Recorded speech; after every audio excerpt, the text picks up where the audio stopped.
Nkechi, had an unusual craving. She wanted ice cream and roasted yam, a combination she had never asked for before. Her husband, always loving and caring, kissed her forehead and promised to fulfill her wish in just a few minutes.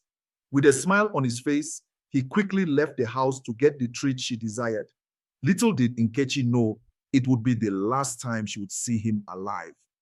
As Chukwudi made his way back with the ice cream and yam, a drunk driver, speeding recklessly, slammed into him.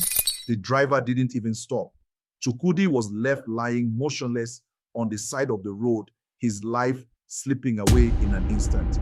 At that moment, back at home, Nkechi was anxiously waiting, looking at her phone, when it suddenly slipped from her hand, falling to the ground and shattering. Confused, she stood up and looked around, trying to make sense of the strange moment. But then her heart stopped when she felt a presence behind her. Turning slowly, she saw Chokudi standing right there in front of her. Shocked and terrified, she gasped. The door had been closed and she hadn't heard any footsteps. How had he entered? How could he be here?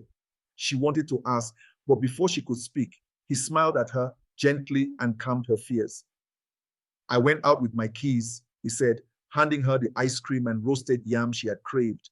Tears welled up in his eyes as he watched her excitedly take the food, confused but happy. Something wasn't right. He seemed distant. Chokudi's voice trembled as he looked at his wife. I love you and our unborn baby so much. I don't want anything to happen to you. I wish I could stay longer. I will really miss you, he said, his voice breaking. Nkechi's heart sank. She didn't understand. Are you traveling? Why are you crying? She asked, confused and increasingly worried. Suddenly, there was a knock on the door. Her heart pounded as she opened it, only to be greeted by the sounds of grief. Her husband's friends, neighbors, even strangers were gathered outside crying. Obiora, her husband's best friend, looked at her with sorrow-filled eyes. Chukwudi has passed away, he said gently, pointing to the lifeless body lying on the ground. The wall around Nkechi crumbled. She rushed back inside, heart racing, calling out for her husband. Chukwudi, where are you? But there was no answer. She searched every room in desperation, but he was nowhere to be found. Her knees buckled and tears streamed down her face as she collapsed onto the floor. She couldn't believe what she had just heard.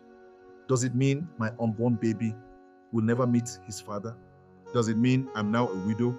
The man who loved me so much is gone, she cried out, clutching her belly and staring at his lifeless body.